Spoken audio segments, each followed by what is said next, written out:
Pak, banyak orang sibuk mencari hidup sampai tak bisa menikmati hidup. Ini luar biasa.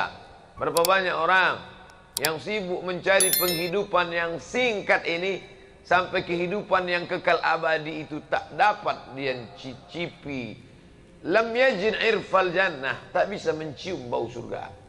Walaupun baunya itu sudah tercium masirata 500 alfi sanah, perjalanan 500 tahun perjalanan.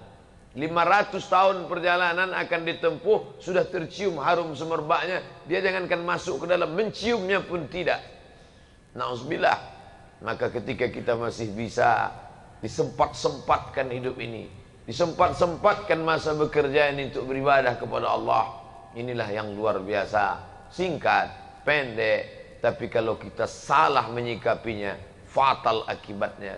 Banyak orang yang merasa hidupnya masih lama, tapi kesempatan itu ditarik Allah Subhanahu wa taala fujatan, suddenly, tiba-tiba, tak sempat berpikir mati, langsung mati.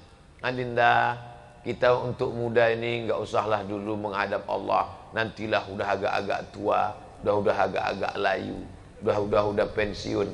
Yakin betul malaikat maut datang setelah pensiun. Malaikat maut datang tak pernah melihat akte kelahiran. Malaikat maut datang tidak pernah melihat kontrak kerja. Yang muda jangan bangga, yang tua jangan putus asa. Yang sehat jangan merasa pede, yang sakit jangan merasa tak ada kesempatan untuk beribadah. Dalam Islam diajarkan Allah bersumpah sampai 6 kali demi waktu, menunjukkan peredaran waktu yang luar biasa. Waktu pertama fajar, terbit fajar, solat sunat fajar, solat subuh, wal fajri wa layalin ashri. Masuk waktu subuh, Allah bersumpah was-subhi idza tanaffas. Masuk waktu duha, Allah bersumpah wad-duha wal laili idza saja. Masuk waktu siang, Allah bersumpah wan nahari idza tajalla. Masuk waktu petang, Allah bersumpah wal asri innal insana lafi khusri. Masuk waktu malam, bersumpah 2 kali wal laili idza yaghsha wal laili idza saja. Kenapa Allah bersumpah demi waktu? Karena waktu yang kita terima ini tak ada yang gratis. No freelance, tak ada makan siang yang gratis. Kalau cuma makan siang yang akan ditanya Allah, insya Allah bisa kita bayar. Tapi kalau waktu ini yang akan ditanya oleh Allah Subhanahu wa taala, aku beri engkau waktu 63 tahun, kemana engkau pakai? Rumah, kos-kosan, asrama, kerja, hiburan, mati. Kalau diputar, orang sedang duduk di tepi meja makan, melihat semut berjalan, sarang, makan, sarang, makan. Bolak-balik semut dalam tanah, ada nasi yang tercecer di tepi meja makan. Sarang tanah, meja makan, sarang tanah, meja makan, sarang tanah, meja makan, sarang tanah, meja makan, datang cicak, habis. Mati. Perjalanan manusia yang begitu singkat. Tempat tinggal, tempat kerja, hiburan. Tempat tinggal, tempat kerja, hiburan, tempat tinggal, tempat kerja, hiburan, tempat tabrak, mati. Apa yang akan dibawa menghadap Allah Subhanahu wa taala? Lalu cukupkah salat ini saja? Fa idza tuma'nantum, kalau kamu sudah tenang, ambil air wudu. Tadi saya sebelum naik melihat ada keran panjang. Lelah hidup ini, siramkan air ke wajah, fresh, segar. Bukan hanya tubuhnya yang fresh, bukan hanya kulitnya yang sudah kering kena AC selama 5 jam saja yang fresh, tapi juga fresh jiwanya. Kenapa? Karena saat air masuk ke mulut, keluarlah dosa-dosa mulut, keluar dosa-dosa hidung. Ketika air disiramkan ke wajah, keluarlah dosa-dosa dari kelopak biji mata. Ketika air disiramkan ke tangan, keluar dosa-dosa dari celah jari jemari tangan. Ketika air mengusap kepala, keluarlah dosa sampai ke lubang telinga. Ketika air menyiram kaki, keluarlah dosa dari celah-celah kuku kaki. Hadapkan wajah. Allahumma ja'alni minat tawwabin waj'alni minal mutatahhirin. Aku kotor, banyak silap, banyak salah. Waj'alni min ibadikas salihin. Walaupun aku tak layak bergabung dengan mereka, tapi tolonglah ya Allah, masukkan aku ke dalam golongan hamba-hambamu yang saleh. Apa Nabi beristighfar, bertaubat 100 kali sehari semalam, padahal dia maksum, tak berdosa, padahal dia diampunkan Allah Subhanahu wa taala. Kenapa beristighfar sampai 100 kali sehari semalam?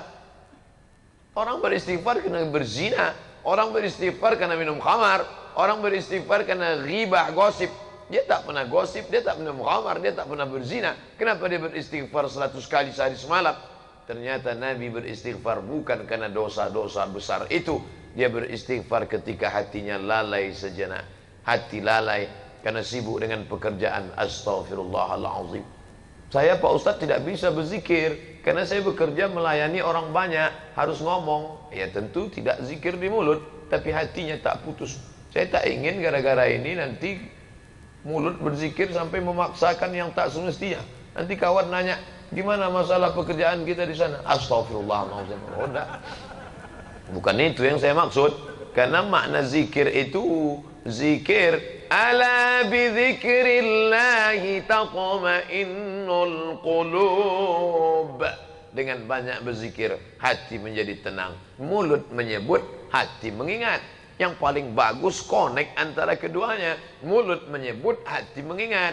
Subhanallah, subhanallah, subhanallah, subhanallah. Mulut menyebut, hati mengingat.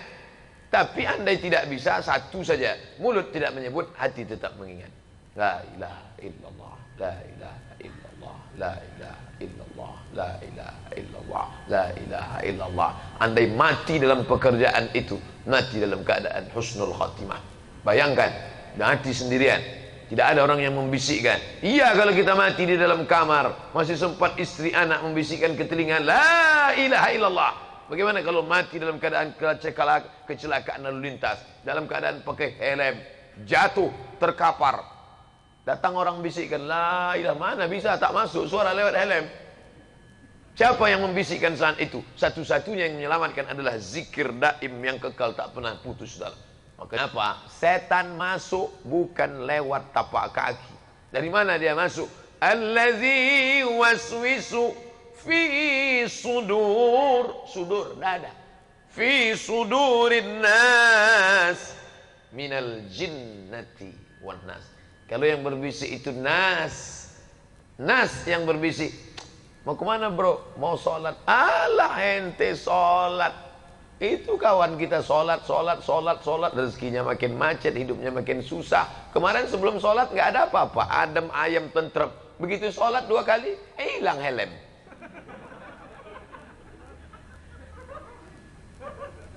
Ingat, ada orang yang tak pernah sholat, tak pernah puasa, tak pernah zakat, tak pernah sedekah, tak pernah zikir. Hidupnya tentram, adem ayam, tenang, rezeki melimpah ruah, anak segar bugar, kekuasaan tinggi. Dia bukan sedang dapat rezeki, tapi dia sedang dipermainkan dengan istidraj.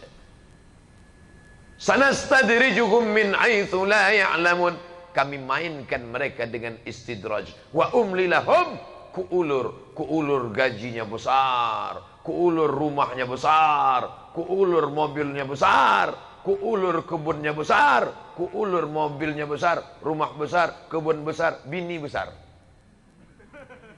Dia menyangka sedang merasa dalam nikmat. Yukhadi'un Allah. Mereka menyangka sedang menipu Allah. Tengok, Allah kutipu. Nampaknya catatan malaikat sedang error nih. Wa huwa khadi'uhum. Allah yang sedang menipu mereka dengan permainan istidraj. Hati-hati. Kalau rezekimu melambung padahal kau tidak beribadah, waspadalah. Kau sedang dimainkan dengan istidraj. Sebaliknya, ketika sedang khusyuk beribadah, semangat beriman sedang tinggi, rajin khusyuk, datang ujian, sabarlah. La yusibul mu'min min nasabin wala wasabin wala saqamin. Sakit, demam, susah hati, gundah gulana, hilang, mati. Itu tak lain tak bukan asyauqul ladzi yashtakuha. Sampai-sampai duri bunga yang menusuk tapak kaki. Jalan 10 orang sama-sama enggak pakai sandal lari pagi, tiba-tiba kaki kita yang luka kena kaca, kena duri. Kenapa kaki saya? 10 orang sama-sama jalan, 9 orang enggak kena. Yang 9 itu satu pun enggak sholat subuh. Saya yang sholat, kenapa saya yang kena? Mana keadilan Allah? Allah sedang ingin membersihkanmu, hai saudaraku, sampai tidak ada noda di tubuhmu. Hatta yamshi 'alal ardi ma kanat 'alaihi khati'ah, sampai kau berjalan di atas muka bumi tak ada dosa, noda, walaupun sebesar biji sawi. Husnuzan kepada Allah. Kami jalan tadi 10 dari pagi. Kawan itu yang tadi malam mabuk, yang tadi malam dugem. Dugem itu artinya duduk sambil gemetar. Kok aku yang kena ya? Introspeksi diri. Mungkin Allah ingin membersihkan aku. Dia sayang sama aku. Dia tak ingin aku mati menghadapnya dalam keadaan membawa dosa. Maka dibersihkannya aku sebersih-bersihnya. Sedangkan yang tadi itu kenapa hidupnya adem ayam saja? Mungkin dia buat baik dan Allah balas kebaikannya. Semua orang yang buat baik di dunia dibalas Allah. Walaupun pemabuk, walaupun peminum khamar, walaupun pezina. Pezina, mabuk, pulang ketemu fakir miskin, dia ambil 50.000 sambil mabuk. Ini kau ambil, aku kasihan betul nengok ente. Dibalas Allah langsung di dunia. Kehidupannya tenang di dunia, nyaman, lancar rezekinya. Loh, kenapa Allah balas di dunia? Supaya di akhirat dia tinggal masuk neraka jahanam. Begitulah keadilan Allah Subhanahu wa taala. Buka dalam kitab fikih sunnah Said Sabiq bab wakaf. Orang kafir kalau dia bersedekah langsung dibalas Allah di dunia. Supaya apa? Di akhirat tinggal merasakan khalidina fiha abada, kekal selama-lamanya dalam neraka jahanam. Allahumma khtim lana bi husnil khatimah, tutup umur kami dengan husnul khatimah, wala takhtim alaina bi su'il khatimah, jangan tutup umur kami dengan su'ul khatimah. Allahumma ahyina bil iman, hidupkan kami dengan iman, wa amitsna bil iman, matikan kami dengan iman, wa akhrijna minad dunya ma'al iman, saat keluar dari dunia ini jadikan kami keluar membawa iman. Allahumma ja'al akhira kalamina inda intihai ajalina, jadikanlah ucapan terakhir kami saat ajal kami tiba. Nanti yang terakhir keluar dari mulut kami adalah la ilaha illallah. Godaan yang kami hadapi keras.